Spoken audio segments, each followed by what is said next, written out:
Repousser l'âge du départ à la retraite dissipe sereine et crée incompréhension, angoisse et colère à la limite. Voilà, chers amis, notre environnement en ce dimanche matin a dit vrai, chacun de nous aspire à vivre heureux et en paix. Mais qu'est-ce que le bonheur? Où le trouver? Tel peuvent s'en. Il était donc normal que sa parole soit entendue. Dans son propos, Jésus déroule une série de 9, entre guillemets, heureux et leurs conséquences. C'est d'ailleurs pourquoi la plupart des éditeurs de la Bible donnent à cette péricope le titre de les béatitudes ou le vrai bonheur. En effet, béatitude vient du latin beatus et du grec makarios, qui veut dire heureux, comme c'est le cas, n'est-ce pas, dans notre texte de Matthieu 5 et en Luc 6. Ça veut aussi dire bonheur, comme on peut le voir en Acte 20, verset 35, où il est écrit « Il y a plus de bonheur à donner qu'à recevoir ».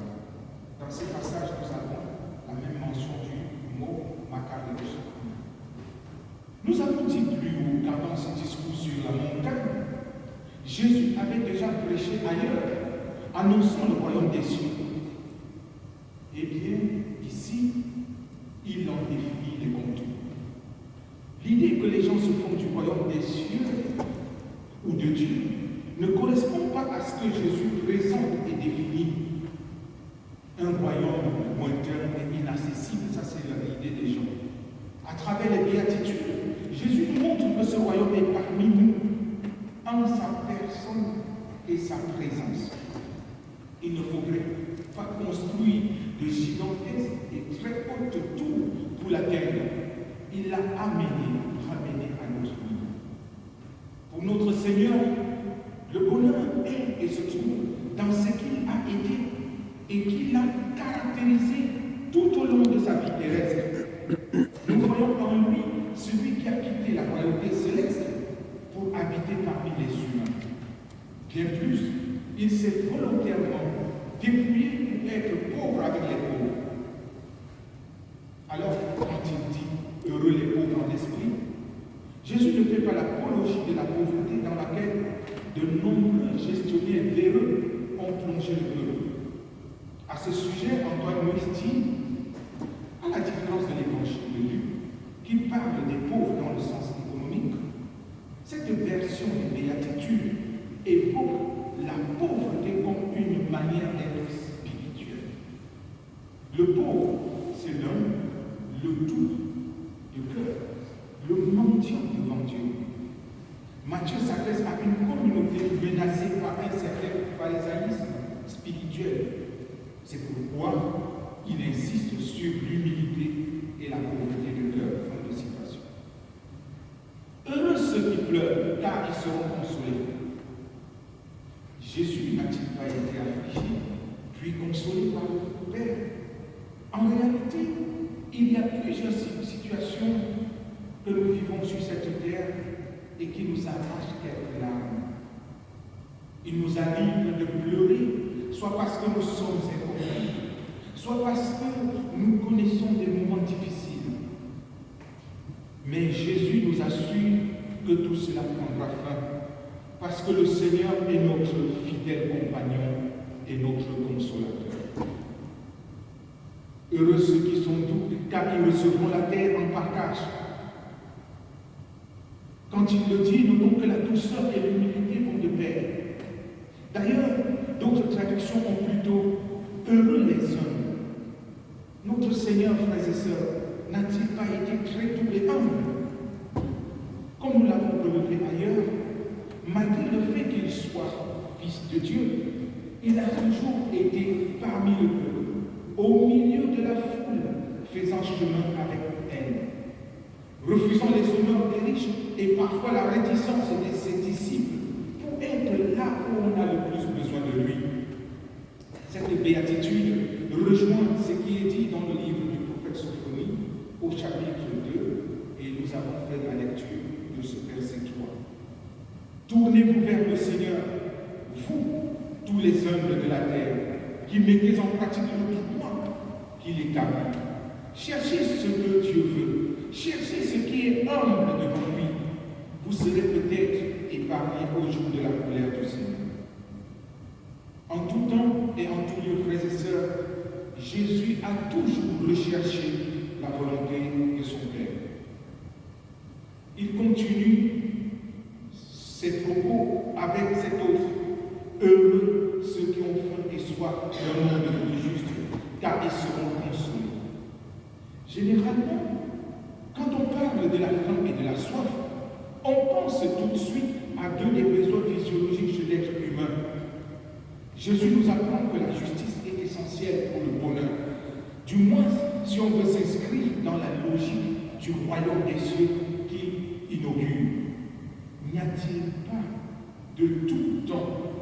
pas de tout temps recherché et prôné la justice? C'est ce à quoi il invite son auditoire. Il poursuit en disant: heureux ceux qui sont pleins de bonté pour les autres, car on sera plein de bonté pour eux. On peut traduire être plein de bonté par miséricordieux ou compatissant. Le royaume de Jésus est pour ceux qui se descendent d'eux-mêmes pour se tourner vers les autres. Par sa vie et sa manière de faire, Jésus a été un parfait exemple pour ses contemporains et plus particulièrement pour ses disciples. On dirait aujourd'hui que la bonté, miséricorde ou compassion, comme vous voulez, est son ADN.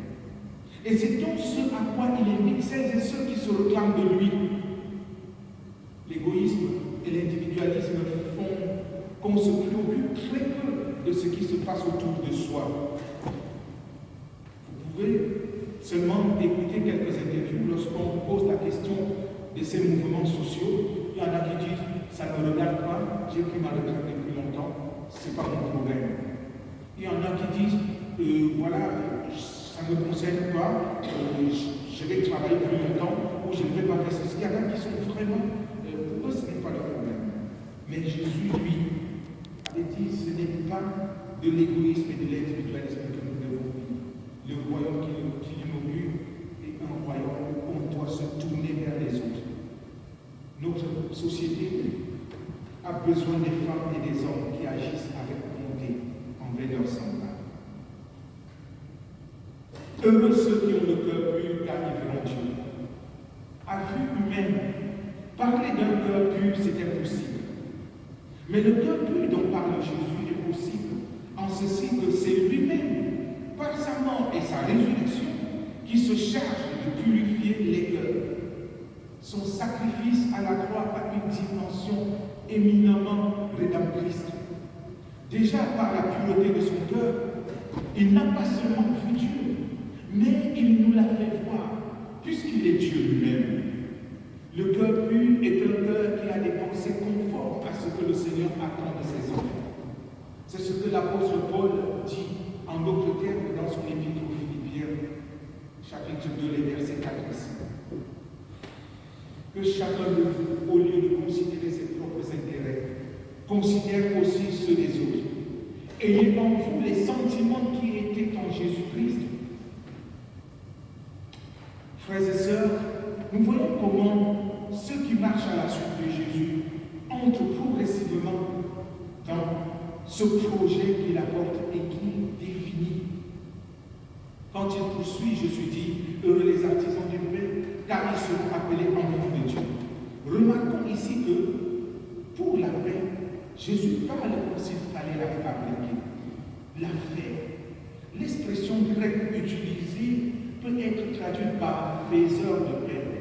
D'ailleurs, il y a des versions qui ont traduit par faiseur de paix, comme plateau. Autrement dit, les citoyens du royaume doivent travailler pour que la paix règne. Comme je le relevais à l'entame de cette prédication, notre monde est en crise de paix. Aussi bien la paix intérieure, individuelle, que la paix collective. Il ne se passe pas une heure, je suis même très modeste, sans qu'on entende parler de violence, de guerre, de bruit de guerre et de soulèvement. Mais jusqu'au bout de sa mission, Jésus été artisan de paix, au point de dire en Jean 14, verset 27, je vous laisse la paix, je vous donne ma paix. Je ne vous donne pas comme le monde donne, que votre cœur ne se trouble point et ne s'alarme pas. Heureux ceux qu'on persécute à cause de leur combat pour la justice, car le royaume des cieux est à eux. Il faut avouer qu'il n'est pas évident de considérer la persécution comme un signe de bonheur. Il faut plutôt voir en cette parole de Jésus une parole d'encouragement à l'endroit de celles et ceux qui vivent et subissent des persécutions, parce qu'ils témoignent leur foi en Christ. Il n'est pas en train d'encourager la persécution. Il ne dit pas non plus d'aller rechercher la persécution, mais il sait qu'il est inévitable pour ceux et pour celles qui suivent, qui entrent dans cette logique de son royaume, d'être persécutés. D'ailleurs, n'a-t-il pas été lui-même persécuté parce qu'il prônait et incarnait la justice? C'est lui qui établit le royaume des cieux et l'offre à ceux que l'on persécute à cause de lui. Heureux êtes-vous quand on vous insulte, quand on vous persécute et quand on dit forcément de vous toutes sortes de mal à cause de moi. Réjouissez-vous, criez votre joie, car une grande récompense vous attend dans les cieux. À la fin, n'est-ce pas, de ce qu'on a appelé les béatitudes au départ, Jésus fait clairement comprendre à ceux qui l'écoutent et seraient tentés de le suivre que le fait n'est pas sans conséquence. Il faudrait s'y préparer et se réjouir de subir toutes sortes de persécutions à cause de son nom. Les prophètes avant lui ont connu un tel traitement. Lui-même, Jésus l'a connu. Il est donc normal que ceux qui viennent après le connaissent à leur tour. Pour Jésus, frères et sœurs, vous l'avez compris, le bonheur ne se trouve pas là où notre société l'a placé. Il se trouve en lui et par lui. Et il consiste à n'être au centre de rien. Et comme vous avez dû le constater au cours de ce parcours, on est heureux quand on œuvre pour la gloire de Dieu et le bien-être de l'homme, notre semblable, créé à son image, l'image de Dieu. À travers ce qu'il convient d'être appelé la charte du royaume des cieux, Jésus établit une différence nette entre son royaume et celui des grands de ce monde. Celles et ceux qui le reconnaissent et le confessent comme Seigneur et Sauveur sont désormais citoyens de son royaume et doivent naviguer à contre-courant des principes du monde dans lequel nous vivons. Frères et sœurs, c'est ce à quoi le Seigneur nous appelle aujourd'hui. Qu'il nous donne donc la force d'y parvenir.